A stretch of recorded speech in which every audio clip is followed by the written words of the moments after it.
Hello, this is WWE Hall of Famer Mick Foley, and if you want to catch up on the latest in amateur and Olympic wrestling, there's only one podcast to listen to. Subscribe to Baschamania, the Baschamania podcast, and have a nice day. Yeah. And speaking of WWE Hall of Famers, today we have WWE hopeful Jacob Kasper back on the podcast to kick off Season 2. If you haven't subscribed to the podcast, be sure to subscribe wherever you listen. Apple, Spotify, Google, Stitcher, Overcast, wherever you listen to podcasts, be sure to subscribe to Baschamania. And if you enjoy this episode, be sure to leave a 5-star rating and review on Apple Podcasts. It's Baschamania!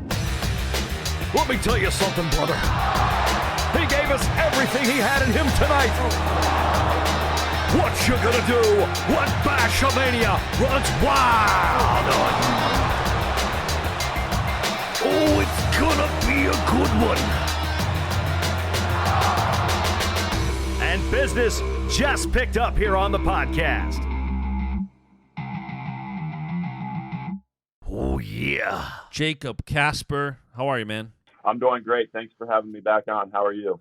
I'm good, man. You know, we've been talking about doing this for months as, you know, we've been doing some stuff on the marketing side with Bash Solutions and a website and kind of helping you on the brand side. And we've had so many conversations, and I'm like, man, you got to come on and kick off Season 2.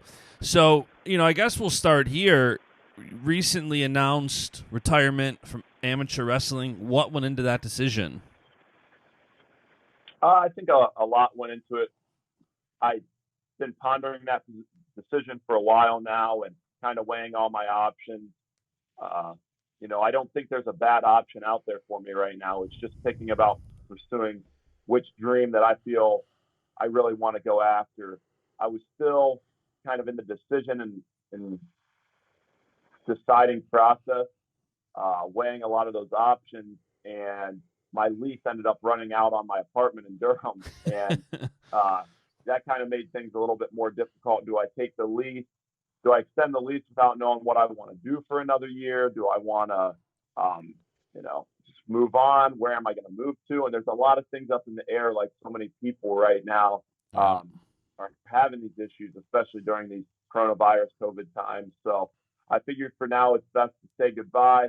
I never literally left my shoes on the mat. So if it comes a point in time where I want to put those shoes back on, lace them back up, and compete again like I've done so many times, I still have that option there. But, you know, like the post kind of said, it's not goodbye. It's see you later for now. And that was kind of forced. That my hand kind of got forced by Nick Wazowski there. I wasn't going to say anything for a while. I was kind of just going to ride it off into the sunset and then eventually say it. And on my last day at Wolfpack, he said, hey, man, let's get a picture together. And I thought that was kind of unique because we don't usually get pictures together for, you know, all the times we work out. And then, you know, he put a heartfelt message out there on Twitter about, you know, what I meant to him as a training partner and stuff. And he's not one to do that typically. Yeah. So that meant a lot to me. And with that going out there, I kind of felt like I had to address, you know, the metaphorical elephant in the room and kind of let people know, hey, I am stepping away for right now. And we'll kind of decide what's next in these next couple months as we figure some things out. And it's so interesting, too, that you brought up, you know, because I know everything going on kind of behind the scenes with you, but it's interesting you bring up a point we haven't talked about, which is your lease expiring. And I feel like it's so easy on the surface to look at wrestlers and look at the wrestling community from the outside and say, why aren't you doing this? Why aren't you doing that? For me, on the marketing and media side, it's like, well, why aren't you doing this? You better do that. You know, everybody kind of looks on the surface, and I've had so many conversations offline, and I've told so many people, like, you don't know what's going on behind closed doors. You know, you can't yell at a company, for example, to, hey, you guys should have more women ambassadors. Well, what if that company offered 6 women deals? Like, there's just so much going on that I think you can come from a good place, still keeping in mind, like, you don't really know everything that's going on, so be careful how hard you push. But, you know, in your circumstance, I would have never thought, like, hey, your lease is expiring, because you're moving down to Florida, right? Yeah, I'm in Florida currently. But yeah, that's absolutely the situation. You know, I can't talk on other people and defend or go on the offensive against other people or what their situations, their companies, their corporations. But I can tell you what's going on in my life and my perspective to the best of my ability. That was one of the things that weighed heavily in my decision. It didn't make sense signing a long-term lease when I wasn't sure what employment opportunities were going to be there. Even this past year, I had a lot of professional turmoil, and that's what led. I basically was out the door, as we talked about on the last podcast, at the end of last wrestling season, 2019. And I began working out with Matt Fine Silver, kind of got that spark and that itch to compete again, came back, decided I was going to get one more serious run. I felt like I was good enough. I didn't get a healthy shot at Snyder, and I felt like this is, meant to be. This is my dream. I'm going to realize it. He's at Penn State now. I get to go where he's at to knock him off to make his team. I was really excited. In September, I got a call right before I left for the World Championships with Nick, and it was that somebody had made anonymous complaints to Duke HR that I was wrestling and playing games too hard in the room as a coach. And they said that I was on paid leave and they were going to continue to pay me, but I had to step away for now, which I was leaving for, 4 to 6 weeks on this world deal. So I'm like, oh, this will get resolved when I get back. It's not too big of a deal. Definitely did not make that trip as enjoyable as it could have been. But right. I come back and meet with them, answer some questions. They give me the full HR report. I get completely cleared. I come back to work for 2 days. And then there's new reports that, again, I'm now upset that people turned me in and that I was tweeting things in order to go after these guys. And they pulled up one tweet from, it was like November 11th or something. And it said basically like, hey, in my opinion, a good teammate, someone that holds each other accountable and does all this stuff. And these guys, I guess, thought that I was telling them, I don't know, that this tweet was about them. So they turned it over. And then I went to the appeal board. I obviously won the appeal again, and then got cleared again, and came back, and the same thing happened again. Oh, and my gosh. Basically just sat me down, and this drew all the way out till mid-January. Wow. So I was in a no-training situation. I was still on staff at Duke, so I couldn't be in NC State's room more than for just RTC stuff. Yeah. And then I was still, contracted with Duke, so I was expecting to be in their room, and I couldn't be. So I was working out maybe 3 times a week, getting to work out maybe 3 times a week. And I qualified for the Olympic trials doing that. I wrestled at Bill Farrell doing that. And they basically tell me in January, hey, these people are just not going to stop. So we're going to ask you to step away and we'll continue to pay you. And I was like, all right, there might be a day where that situation is going to get righted because I feel wronged right now. Yeah. But I have this dream in front of me, and I'll finally have an opportunity to pursue it wholeheartedly and full time again. And that's what I ended up doing. So I didn't really get to start training until mid-January again this past year for the Olympic trials. So I got a good 6 weeks in, went down to Cuba, wrestled in Cuba, was beating Salas Perez with a minute left, was down by like a point or two against Jaden with like a minute left. And felt like I was making good pushes against these guys. I felt like I made a lot of progress in 6 weeks, finally able to train again, 6 more weeks before the trials. I felt like I was going to be where I needed to be to finally get over the hump and achieve, that, like we talked about last time, that running and jumping in your coach's arms moment. Yep. And they canceled the deal on me. And it's funny, I came back. One of the things that I talked about with my older brother, who's been such an inspiration to me, was I'm coming back because we're truth seekers. Yeah. And he said, what if you come back and you're still not good enough to make the team? You're not good enough to win. And I said, man, I've never been the best in my life at any point, but I've never lived my life in a way that I'm afraid to find out or I'm afraid to fail. So I want to come back and I want to seek the truth. I want to find out, was it because I was sick? Am I able to put together this run on the Olympic level? Am I able to achieve those childhood dreams? And the hard part is I'm now stepping away with all those questions unanswered. However, at one point I was prepared to do that. So it just seems right. I don't know what the future completely holds for me yet. I don't. Yeah. But I do know that I want to be able to help out and give back to the amateur wrestling community. I want to be able to grant Make-A-Wish Foundation wishes and work with Special Olympics athletes and be able to financially support underprivileged youth and get them to wrestling camps, get them to athletic camps in the summer so that they can have a better impact on their environment and their communities. Yeah. And unfortunately, I don't feel that God is telling me that the amateur wrestling route is the way to go about doing that anymore. Sure. So I just feel it's best maybe to step away while I figure things out. And again, in 3 months from now, God might be pointing me in a different direction, just saying, hey, you needed that break.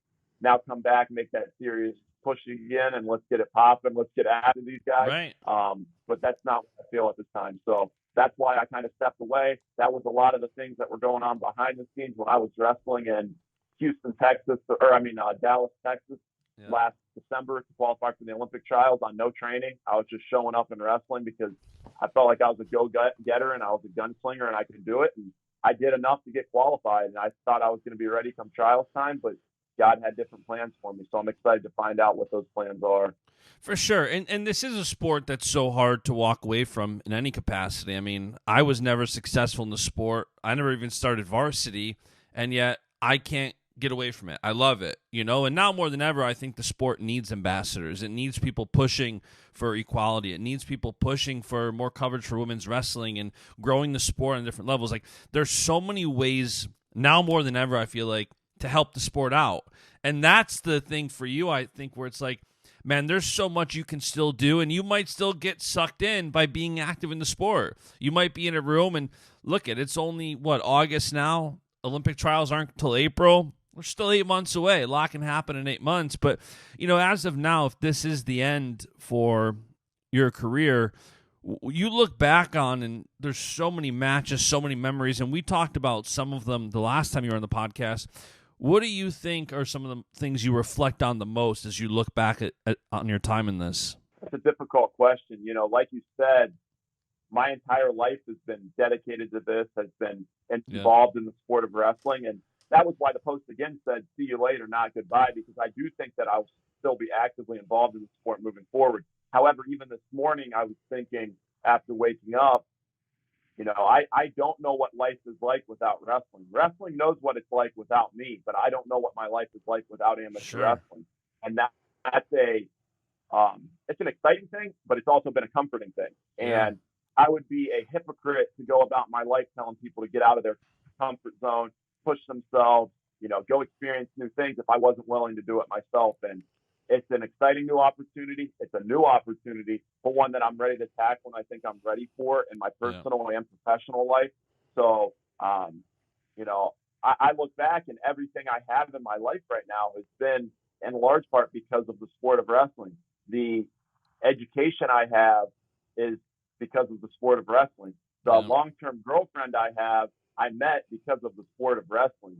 The dogs in the house and the family that that we kind of created for ourselves has been a result of the sport of wrestling. The success, the failures, the resilience, the tangibles, the characteristics, all of that have been developed, cultivated, grown, and influenced by the sport of wrestling. So don't know if the Jacob Kasper you see before you could exist without the sport of wrestling. In fact, I know that he couldn't. So I don't know if there's a single moment that I'll reflect on and say, oh, that was my wrestling moment. Instead, it's going to be the lifelong lessons that I learned every single day, punching that 9 to 5 clock in and out, trying to be my best, trying to do my best for the sport of wrestling, whether it be an athlete, be a coach, be a competitor, whatever it was at the time. I think those are the things that I'm really going to, rely on and that are never going to change from me. So I'm a wrestler today. I'll be a wrestler tomorrow, and I was definitely a wrestler yesterday. I don't think that's ever going to change. And you mentioned the lessons wrestling's taught you, and I talk about this all the time with people because me having never been good, I don't look back and think about that championship, that title, this tournament. I look back and think about the discipline that it taught me, the discernment of opportunities and putting in the sweat equity. When you look back, what lessons do you think the sport has taught you so far? There's so many places to go about it. As you were speaking there, something that came to mind, I was speaking to my little brother just the other day, and one of the things that I remember was waking up. I got a call for a Gardner Webb duel. The night before the duel, one of the guys in the lineup bailed. And because of that, I wasn't prepared to make weight. I was cutting a lot of weight at the time. And the coaches asked if I could make it. I got on the scale. I was 16 over, less than 24 hours out. And I woke up at 4 a.m. and I had a teammate gracious enough to come in and work out with me at 4 a.m. before the team workout. I worked out. I then worked out at the team workout. I then took 2 tests and did a lab, came back, worked out again. I had a teammate put me through a bike workout for that 3rd workout. I was almost on weight. I was so dead that I had a teammate pack me to leave for that Gardner Webb duel. And I get to Gardner Webb. I had a little bit more to shed off, and I shed it. I got all the weight off in a less than 24-hour stretch. I got ready, got prepared for the duel. My teammate did not pack shoes for me, so I had to use our heavyweight shoes, take them off in between the 197-pound match, so he had them and was ready to go. And went out and won. I won for my guys. I won for the coaches that asked me to do it, and I won for my team. But I absolutely didn't want to do it at the time. But those were one of the stories that I remember. I remember being in that wrestling room at 4 a.m. Yeah. And I remember getting that call that you had to step up to the plate when you didn't really want to. And those are the things that happen in life. You had a very emotional post yesterday, and that's the kind of stuff that happens in life. And wrestling teaches you, you got to keep moving forward, and you have to be strong in those situations. That doesn't mean necessarily you can't feel and you can't leave yourself alone for the time being, but it means, okay, after 1 hour or 1 day or 1 week of grieving, you've got to get back up on that horse and man up, saddle up, and get ready to ride again. And that's what it was. I did not want to make weight that time.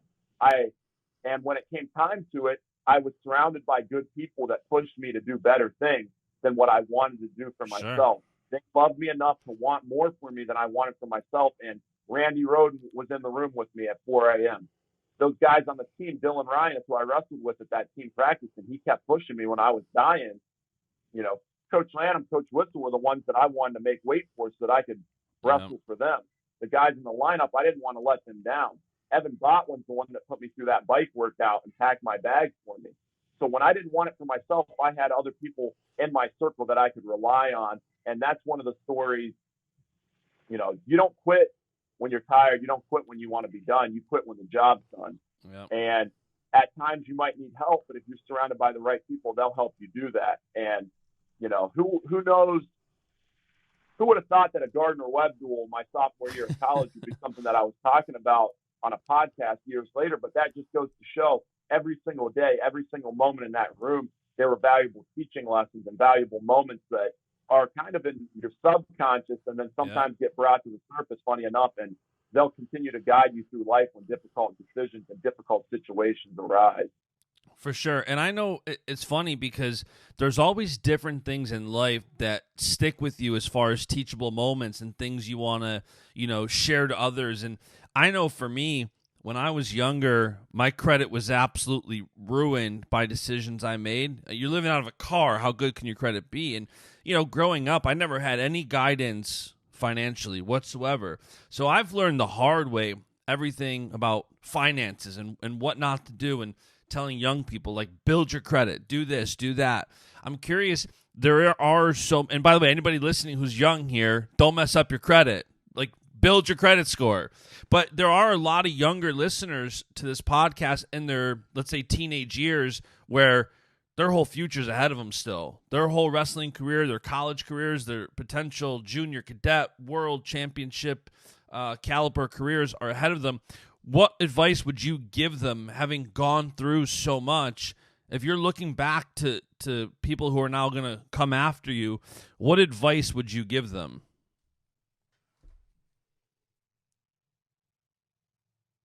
Dream the biggest. If you're going to set out to do something, shoot for the top goal. Don't sell yourself short at any time. Work the hardest. On the days you feel good, you compete against yourself. On the days you feel bad, you make sure you beat everybody else. Because if you can beat everybody else every single day on the days you feel bad, when you're beating yourself on the days you feel good, then you're beating the toughest guy in the room. Complain the least. When it comes time to do it, someone's got to step up to the plate. And, sometimes the cross is heavy to bear, and the burden sucks to carry, but Yeah. someone's got to do it. So complain the least to step up and do it. Be the man, and that's metaphorical, man, because they're obviously very strong women and stuff too. But when it comes time for difficult decisions or those moments in a duel when you're down by 6 and you got to send someone out to get a pin, you better hope that it's you. Yep. And that's not something that comes naturally to very many people. It never came naturally to me to be wanting to be in that spotlight, to want to be in those pressure situations. But over time, the more you visualize and daydream and put yourself in those situations, the more that it comes to light. There were moments in my life when, that were hard, that were struggles. My girlfriend's best friend passed away going into my senior season, someone that I was also close with in an unexpected car accident. And I had to be strong for her as season was kicking off. Sure. And that wasn't easy while grieving at the same time. 2 weeks later, I had to hold my grandmother's hand as she took her last dying breath, someone that I was extremely close to.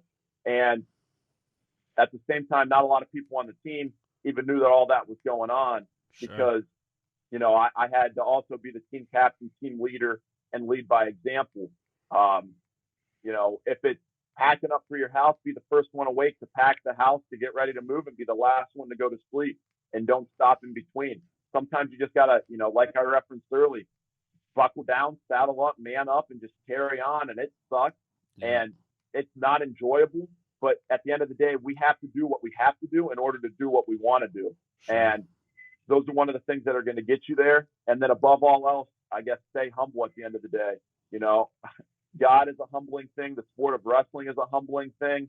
Life will find a way to humble you a million times. So if there's somebody out there, I guess, the key piece of advice would be dream the biggest, work the hardest, complain the least, be the man, and stay humble. If you do those things every day, I think you'll be in a really good spot.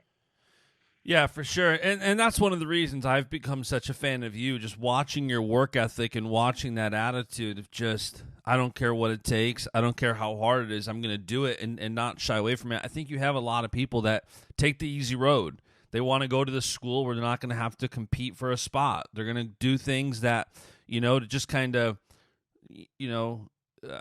in the Bible it says you can't serve two gods. And I think some people want to kind of serve two gods, whether it's, being committed to wrestling and having all the fun in the world outside, where maybe you should sacrifice more. And you're somebody who I look at and I see the sacrifices.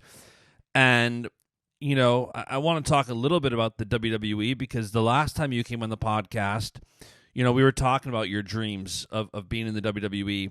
And I've seen for that, probably, I think you're a humble guy, and you don't, I think, share some of the work you're doing, but I see it, in conversations. And when Mike Machiavello came on here, was talking about how you got him to acting classes. Like, there's so much you're doing. And are you seeing like the pattern of all the work you put in amateur wrestling, and now as you pursue the WWE dream, you're putting in the work again? Like what you've accomplished and what you've done and where you've built yourself up to be, that's just the platform that you're leveraging now to continue to work harder. I got to imagine that the hard work you put in and the lessons you've learned as you gear up for this next step, where I almost want to kind of say you're starting at the bottom again, right? You're the guy now who has to get a contract, prove himself to the crowd. And WWE's a cutthroat sport, because you do got to win over the audience. Whether they love or hate you, you got to get them to engage. And it's not like amateur wrestling where really all you got to do is please your coach. Get on the team, win a couple wrestle-offs, whatever the case may be, and you go out there and it's about you. Professional wrestling isn't really about you per se, it's about the crowd. So you're kind of starting over in this new chapter, and I'm curious what your perspective is heading into it with that work ethic you've learned from amateur wrestling. Yeah, even when it comes to the platform, a lot of those things, like I referenced, don't come naturally or comfortably to me. And I think we've talked about that before. Putting out content is not always the easiest thing for me. Yeah. I'm capturing content right now, but I'm not putting a lot of it out there because I'm hoping that someday this journey gets told, this story gets told, that I get to a place that it matters enough that people want to see what went into it. But that stuff doesn't doesn't necessarily come naturally to me. I care about people. I care about, my image and, what people think and what people say a little bit more than I lead on. T Grizzly put out a song recently, and he talks about, I hit lottery in this life basically, but then I sit around and I look at what other people have and I let it bother me. Kylie Jenner is a billionaire, but she's younger than me, so I'm supposed to have more money than her logically. But then I start thinking, like, she came from millions and I came from poverty. So it's not always a competition with your peers. Sometimes it's always relative to who you are and where you came from and your experiences and what you've done. And something that Victoria and Anthony and I have been talking about is representation matters. And for every number one ranked kid in the country that's currently number one ranked, and they can look to a Jaden Cox or Kyle Snyder, who are number one in the country coming out, there's at least 50 Jacob Kaspers out there that were not on national rankings that wanted to be great and to be able to pursue things. And they didn't necessarily know how to, but they were giving it their all. And that's why I posted that. I didn't post that for myself or for my own personal gratification. I posted that in case there's that kid out there who's not ranked right now in college, who just wants one D1 shot so that he can get his chance to wrestle on that big stage come Saturday in March. Maybe he'll see that and say, hey, when it comes my time to walk away from the sport, even if I didn't accomplish everything I wanted to accomplish, because let's be honest, in the collegiate sphere, there's only been one person who's really accomplished everything there is to accomplish, and it's been Kale. And even then, you ask him, I'm sure there's a match or two that he wishes he would have won by more, or pinned someone faster, or tech balled someone faster. So at the end of the day, we're never going to be happy with our results, but that doesn't mean we can't be proud of what we did and proud of who we became because of the sport. So that was also kind of dealing with that platform and capturing content. But back to your point about, the WWE and getting excited to make a run there, what's all going on behind the scenes, and am I applying the same amateur work ethic that led me to success to professional wrestling or to whatever comes next, because I don't have anything nailed down entirely yet at this phase. But yeah, they do. I mean, every single day I'm attacking the day with 100 miles per hour. The problem is right now I don't have as much direction as what I would like. And college wrestling, that was one of the big things. I felt like in high school, I was willing to go hard. I've always been the guy that coaches have to tell, okay, maybe you need to relax a little bit. Maybe you need to take the foot off the gas pedal a little bit. Maybe you need to ease up.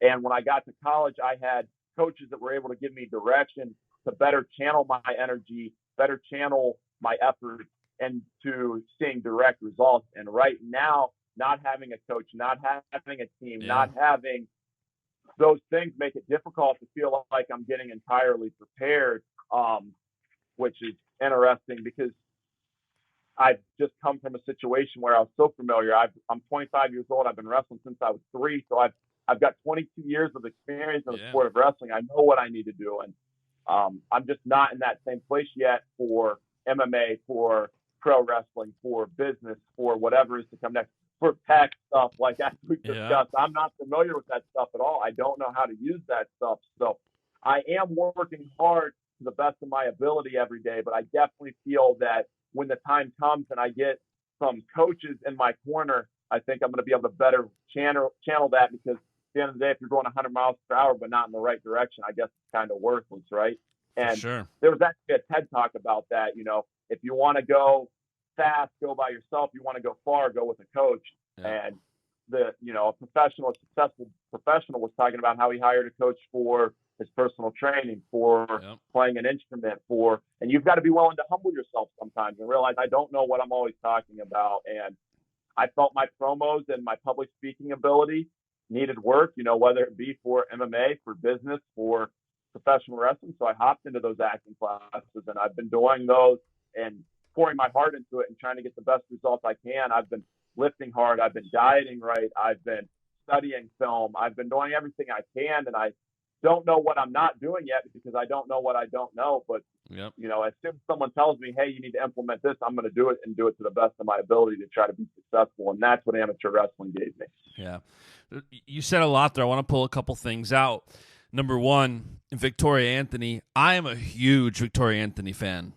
I am such a fan of not only her personality, but how she's working so hard to start a company during quarantine to provide for yourself so you don't have to rely on sponsors is amazing. She came on, we did an episode a couple months ago about her company. I think the sport definitely needs more people like her. And, talking about, you were talking about your career and things you achieved and didn't achieve. And one thing that popped in my head that I think is relevant is that people need to trust in God's plan for their lives. Not everybody's going to be a world champion or even an NCAA champion or whatever. Wrestling might just be a stepping block for something else. For me, 6 years of practice in middle school and high school just led me to having discipline I needed for business. For me, my success wasn't going to be on the mat. It was going to be in business. I think everybody has dreams of being a world champion, being an Olympic champion, being an NCAA champion. But even if these things don't pan out, that's not the end goal. That might be one goal, but God's looking at everybody's entire life, not just through your 20s and maybe 30s if you're somebody like Burroughs. Like, there's so much more life left, and I think so many times we get short-sighted, and I've learned from a lot of you successful wrestlers that come on this podcast that you got to appreciate the journey and you got to keep a proper perspective. Seth Gross just posted a great message a couple days ago where he was riding his bike and it was getting harder and harder, and as he looked at the top of the mountain, it looked so far away. So he kept picking stuff 10, 15 feet away. I'm just going to get there. I'm just going to get to the stop sign. I'm just going to get there. I'm going to get there. And you kind of go journey by journey, step by step. If you're just looking at the end result, number one, you're going to be disappointed, because I've had multiple Olympic gold medalists on here, and some of the most depressing times in their life was after they won the gold, because it's a sudden drop off. And if your eyes are only on what you could possibly achieve in your wrestling career, you're going to rob yourself of everything else God is doing in your life. And I think one example of that is, it sounds like if I could take something from what you're saying and give somebody advice who's younger, is appreciate your coaches. You rarely think about stuff like that in the process. Yeah, you're grateful for your coaches, but man, what would you do right now for a full set of coaches like you had at Duke, like you had in high school? Now all of a sudden you're without, and you said it best, you don't know what you don't know. And as the age-old cliche saying goes, you don't know what you got until it's gone. So whether you're in high school, college, whatever the case may be, I think to appreciate your coaches, I don't think you ever had a lack of appreciation for your coaches, but I can certainly tell right now, if you had to rank your gratitude, I would imagine being without those right now, it's probably a little higher. Yeah, the age-old saying, you don't know what you got till it's gone, right? Like, yeah, it's difficult. And, to kind of touch on everything you said, yeah, Victoria Anthony's done an amazing job. And, I think is a great ambassador to the sport, great representation, and we got some exciting things in the works. So look forward to that stuff coming out, and we definitely will need the wrestling community support to try to get some better representation out there and, try to make a bigger impact. And that was one of the things actually on the drive down to Florida I was thinking about, though, when you referenced, being a young kid and kind of celebrating your wins. And one of the posts that I put out at one point said, own biggest critic, own biggest supporter. And I do 1,000% believe that I am my own biggest critic and I am my own biggest supporter. No one is more of a perfectionist than me when it comes to my own game and my own skills. But in the same breath, nobody's ever believed in my own ability and my own skills like I have, because I know what I'm willing to sacrifice. Yeah. I know what I'm willing to give. I've been blessed with, like I said, a great girlfriend, a great set of brothers, a great parenting support system, great coaches, great teammates. But at the end of the day, nobody's ever wanted more from me than I want for myself. Yep. And it's not like a hunger thing. Unfortunately, it might even be more of like a gluttony thing, where when I get a little bit, I want a little bit more. Yeah. And it fuels me and it feeds me. But that doesn't mean that you can't step back and kind of smell the roses every once in a while. And there are little victories along the way, and I'm hoping to soon be able to post about a couple of those little victories, and just kind of bring everything into perspective. When I was a little kid, I always loved watching the WWE. It was something you watched on TV. Yeah. When I was a little kid, rich and famous people lived in Florida. And when I was a little kid, we craved going to hotels so that we could swim in a swimming pool. And, 3 of those things are possibly on the horizon, all 3 of them. Yeah. It's not unrealistic for me to believe in the next 6 months that I could be in Florida, working for the WWE, owning a home with a swimming pool. And you tell 6-year-old or 5-year-old Jacob Kasper that, he thinks he's the man. He thinks he made it. Yeah.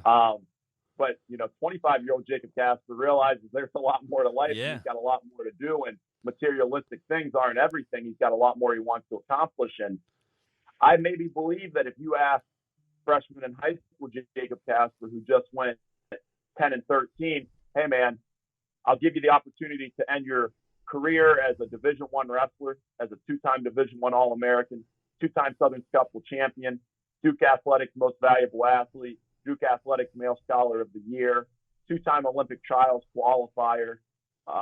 Would you take it? And I think that freshman in high school would probably take it at the end of the day. 25-year-old Jacob Kasper doesn't feel necessarily the same way. Yeah. But over time, you start dreaming bigger and you start wanting more for yourself, and you want more for those around you, and you want to be able to provide, and you want to be able to provide and do more for even those people that you don't know, that aren't around you, just because you want to have a bigger impact and a greater sense of good for the world. So I think those things are all important. Bet on yourself like Victoria Anthony has with free flow and gusto, and representation matters, and you can celebrate the victories along the way while still being your own biggest critic and own biggest supporter. Yeah, and it's funny because as a kid, I'm getting ready here. I bought land 2 years ago, and we're getting ready to, God willing, start breaking ground on our house soon. And it's funny because if you would have told little Justin that 20 years ago, 15 years ago, or if you would have told the Justin even more recent, how about 18-year-old Justin sleeping in his car? If you would have told him I'm going to buy an 11-acre piece of property and build a house and just have this footprint, it's humbling to look back at dreams you want and see that. For me, it's like I went to a place where I was literally trying to find a place to park my car to sleep in, and now God has brought me all the way to a place where thousands of cars could go fit on the lot, And to look back at your childhood dreams and see some of those coming to life is humbling to see. If I continue this work ethic, where else can I go? What else can I do? If your dreams as a little kid were swimming pool, Florida, this, that, and those things happen in your 20s, then it's like, man, I worked my butt off and I got this. What else can God do through me? I forget the material side of it. What else can the work ethic, what other fruits from my labor can be reaped? And I think that's a powerful message, to look back at things you wanted, see that you have them, and then say, all right, I like that. You can take away everything I have right now because I know I have what it takes to build it back up. I don't have that fear. I don't want to lose everything, but if I did, similar to you, if you lost everything and tomorrow you had to start over, you have your work ethic, you have your brain, you have everything. You'd probably look at it like I would, like, okay, this is a challenge. I'll be right there. You know what I mean? I think it's always cool to reflect back on that. And, as you change chapters here, it seems like there's a lot of that going on. Absolutely. And I feel I kind of did hit that point at one point in time recently. I felt my alma mater that I did everything I could to provide, the best image for, and I gave back to community service, and I really committed myself to representing Duke University to the best of my abilities. I felt like they kind of kicked me to the curb. And, I was very fortunate and very blessed to have the Wolfpack guys bring me in and build me up. And, that's not to say everyone in the Duke University wrestling community or Duke University felt that way. Sure. I still have some of my best friends, some of my coaches. There's a reason that all the Duke University coaches were still coaching me after everything went down. Sure. They were showing up to workouts and putting me through stuff because they know who I am. They know what I did. I never did anything wrong. But if you're going to look at me and tell me you want to be a national champ, I'm going to expect you to work like a national champ. And apparently some of the guys on the team or whoever was making those complaints didn't feel that way. But yeah, one of the things that it's just funny because your dreams and perspective can shift over time. And that's what I meant by dream the biggest. My little brother's down here with me, and he's never really seen the world in the same light that I have. Yep. He is such a talented individual and can do so many things. But at the end of the day, he doesn't always think the same way, and was kind of hesitant and reluctant to come down here because he was thinking the whole time, well, what if I fail? What if things go wrong? What if this happens? I said, Drew, look, man, you entered high school. They told you should go to like trade school because you have ADHD, dyslexia. You were suffering from, symptoms of anxiety and depression. And what do? You graduated high school against all odds. On top of it, you won a high school state title in Ohio where I couldn't do it, where the majority of people can't do it. I was like, you absolutely did not fail at that level. Yeah. You went to college after they told you wouldn't be able to get through high school, and you graduated with a college degree, and you were the number 1 ranked undefeated heavyweight wrestler in Division III this year. You've never failed at anything you've done in life. Yeah. Like, why are you going to start failing now? And that was sentiments that my uncle and I were kind of trying to relay to him to get him to realize just what he's really capable of. And that's why I hope people dream the biggest that they can dream at the point in time, because 6-year-old Jacob or 5-year-old Jacob thought, a house in Florida with a pool and being in the WWE is as big as he could dream.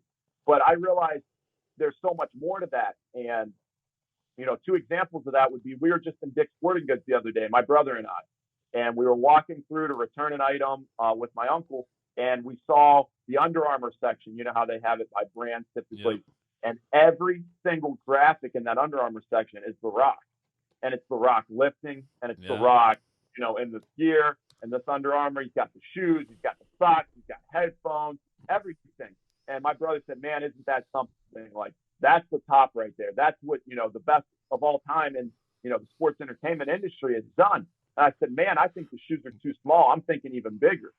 And he did not understand what I meant at the time. But I feel like even with all that The Rock's accomplished, purchasing the XFL recently and, having such an impact, leading the Attitude Era and viewership and all of that. And I'm like, man, I think there's more. He was shooting for the moon, but I'm going to shoot for the stars. I'm trying to get into a whole other galaxy because I believe my work ethic's out of this world. I don't think anyone's going to be able to keep up with me. And the authenticity is what's going to sell. And I've just got to put motion into action now and prove to my little brother and prove to so many people that at the end of the day, those shoes were too small and that there are bigger things to shoot for. And in the same breath, we were talking about good friend, training partner, teammate, Daniel Cormier, and his impeding closely coming up upon retirement next weekend. His last fight is next weekend. And, I was getting asked, have you reached out to him? Do you talk to him? How's he feel that this is it? Like, he's going to be done after this. This is going to be, the end for him. And I said, man, it's not going to be the end for him, because Daniel Cormier is going to live through all of the little kids like Jacob Kasper who watched him wrestle at the NCAA championships when they were 5 or 6 years old. Yeah. That watched him wrestle at the World Team Trials in Cincinnati, Ohio, at the Olympic Team Trials in 2004 and 2008. That all the people that watched his MMA journey, including when he won double UFC titles and was world champion in 2 divisions. And his legacy will continue to live on in all those that he inspired. And that's kind of what I mean by wearing the shoes bigger, that, like Tupac said, I might not be the one to change the world, but if I can inspire the person to do it, then I'm happy with that. Yeah. And like I said, I have causes that I'm really wanting to make an impact on, and I'm hoping I'm going to be able to make an impact on. But if I'm not, I hope that I can live my life in a way to inspire someone that can. And by the way, you mentioned MMA. Do you think you would do MMA? I have a hard time believing that at some point in my life I won't step into an octagon and fight. Really? I do. You want to get punched in the face? No, but that's my biggest thing. That's my biggest thing when someone mentions MMA. I just think and I remember when Burroughs came out and said, "Yeah, I'm not doing it. I don't want to get punched in the face like that." But I mean, listen, I guess if you have the heart to be a WWE athlete, where we've seen what those guys and girls go through, I'm sure there's some pain very similar to getting punched in the face. But, before I let you go here, 2 quick things. One is that, I want to give you the platform to say any message you want to the wrestling community, and I know there's a lot to be excited about. So this is by no means the end of Jacob Kasper. And to that effect, because you probably won't say it humbly, but I'll tell them we've been working on Jacob Kasper's website. We're going to be launching it here soon. We're going to be adding apparel so you can go on and buy it directly from him.